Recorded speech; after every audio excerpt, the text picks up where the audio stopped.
Era un nebun sifilitic, îndrăgostit, care umblă cu limba scoasă după femei, săracul, un paradit, un distruț, un muritor de foame. Complet fals.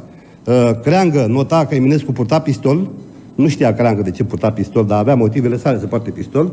Un coleg pe care l-am avut la ziar, colegul Victor, fratele meu, George Damian, a avut germanist.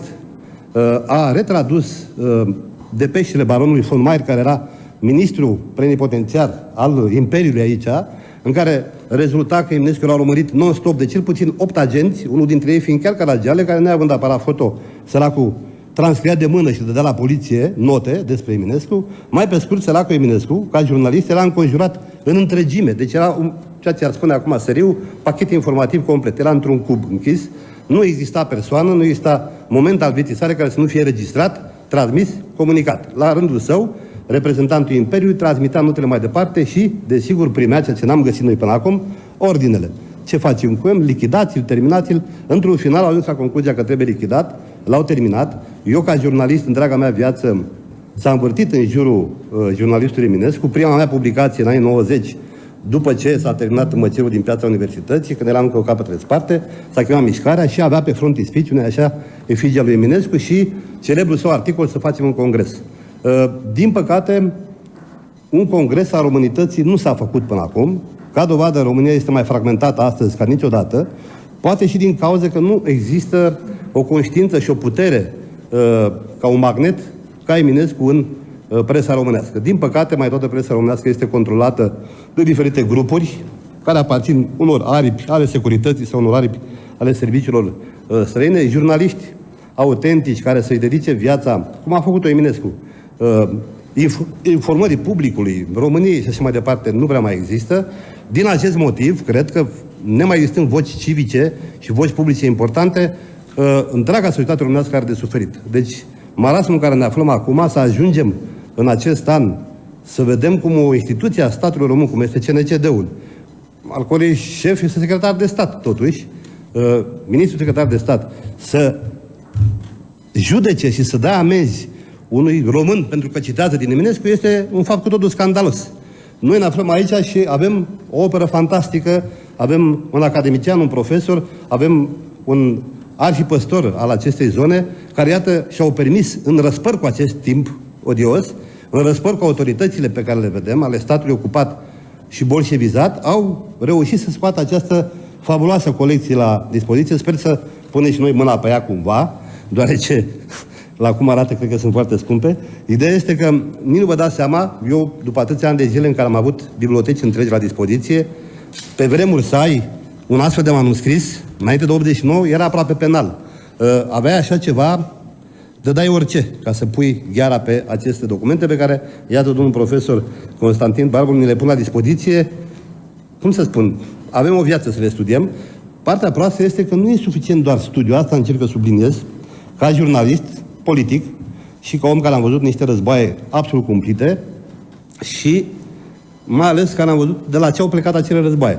În aceste războaie, întotdeauna s-a plecat de la un așa zis pretext cultural. Se poartă un astfel de război tăcut în România, care are tot un pretext cultural. Miza lor este să eviscereze, să oblitereze din toată istoria și identitatea românească toți cei care au de-a face cu Eminescu. Pentru că mai toți cei care au crescut după Eminescu s-au revendicat de la Eminescu. Eminescu făcea parte dintr-un context. Era Conta. În fine, era un context aparte în care Eminescu a strălucit, într-adevăr, ca un luceafăr. Dar mai toți mari scriitori și jurnaliști care au urmat după aceea s-au raportat într-un fel sau altul la Eminescu, ca și mine de altfel. Eminescu este primul jurnalist din România lichidat și ucis de către poliție, de către sistem, cu ajutorul masoneriei, cu ordinele Imperiului și așa mai departe. Ar fi trebuit să reprezinte, pentru toate școlile de jurnaliști din România, ar fi trebuit să reprezinte, cum să spun, un fel de reper fundamental. Nu este așa. Culmea, Eminescu este mai bine cunoscut în străinătate, pentru că sunt oameni afară care au perceput și au înțeles efortul pe care l-a făcut Eminescu, care a luptat cu o hidră gigantică, care hidră ne prinde și ne scufundă exact acum, când vorbim. Deci noi ne raportăm în această zi, la arestarea lui Eminescu, urmarea unei cabale odioase, săvârșite de autorități ale statului, în cârdășie cu alte autorități antiromânești și inamice, exact același lucru se petrece acum, în aceste momente.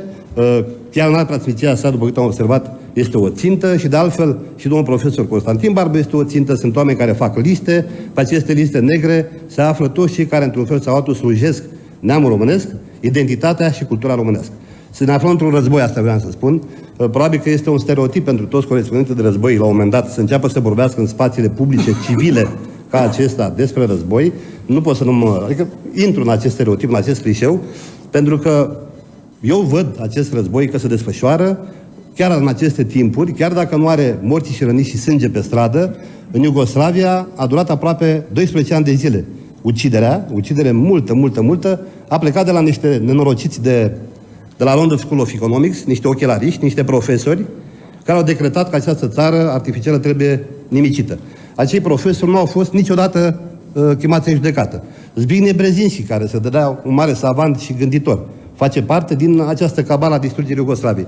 Nimeni niciodată nu i-a tras la răspundere pe acești profesori cu lentile, cu ochelari groși, care au decis să iei moartea și distrugerea a zeci de mii de oameni, nimicirea unor țări și reconfigurarea geopolitică a României. Același Zbigniew Brzezinski, dacă mai țineți minte, invitat în România, spunea că România trebuie ruptă în două pe axa catolică, așa zis catolică, care nu există, firește, în zona Carpaților, în fine, pe vechile planuri ale Budapestei. Faptul că acum vine un George Friedman, de exemplu, de la o prestigioasă publicație a foștilor agenții ei, Stratford, spune lucruri similare. România trebuie să facă, România trebuie să-i dea gazele, să-i dea pământul, să-i dea copiii.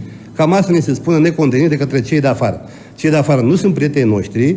Nu cred că de la Iorga încoace s-a schimbat situația. Iorga săracul spunea că singurul prieten pe care l-a avut vreodată România este Marea Neagră. Iorga însă se înșela. Marea Neagră halește zi de zi din litoral. Marea Neagră ne mănâncă din spațiu. Marea Neagră nu mai este așa bun prieten a românilor, mai ales că nu mai este o mare a românilor, este o mare a altora, controlată în întregime de alții, la care noi nu avem acces decât aici la 3 papuci pentru constanțeni, cerebra plajă care ne place tuturor de când eram mici. Revenind, aș vrea să închei această cuvântare, încă o dată cu mulțumiri în ala preasfinției sale și profesorului Barbu. Vă recomand să faceți orice fel de sacrificii, să puneți mâna pe aceste cărți care reprezintă niște nestemate, să le dați copiilor pe care le aveți și să încercați să vă raportați la situația lui Eminescu trăind prin ceea ce vedem aici în aceste documente, cum a trăit el. Un om care a tot timpul urmărit de poliție, așa cum se numă microfonizație acum, și era microfonizație prin alte mijloace atunci, un om care a fost săituit, care a avut o unică șansă să ajungă la consulul Americii și a fost interceptat pe traseu. Dacă ar fi ajuns, poate scăpa. Dacă ar fi avut prieteni care să nu-l trădeze, poate scăpa. Încercați să vă creați comunități de suport. Cine este jurnalist, cine este om de cultură aici, fără comunități de suport, nu reziști. Labiș a fost omorât pentru că era prea singuratic, Nikita cam la fel, Marin Preda la fel, Eminescu la fel. Ești singur, te mănâncă lupi. Încercați să vă creați comunități de suport și cu raportare la Eminescu și la exemplu său fantastic, eu zic că putem încerca, măcar să încercăm, să ne apropiem de lupta asta. Când se va putea. Dacă nu, măcar facem un efort. Asta e ceea ce aș vrea să subliniez astăzi. Tot ce s-a întâmplat atunci, în epoca lui Eminescu, ne se întâmplă astăzi, în aceeași formă, pe exact aceleași axe geopolitice. Ceea ce arată cât de vizionar era Eminescu. Tot Germania ne face bucăți acum, împreună cu Rusia, mână în mână cu toți ceilalți mititei de pe planetă. Cel mai important inamic pe care l-are România astăzi, pe care l-a avut și atunci, este Germania. Și avem un președinte neamț. În rest, considerați dumneavoastră ce vreți mai departe. Am încheiat.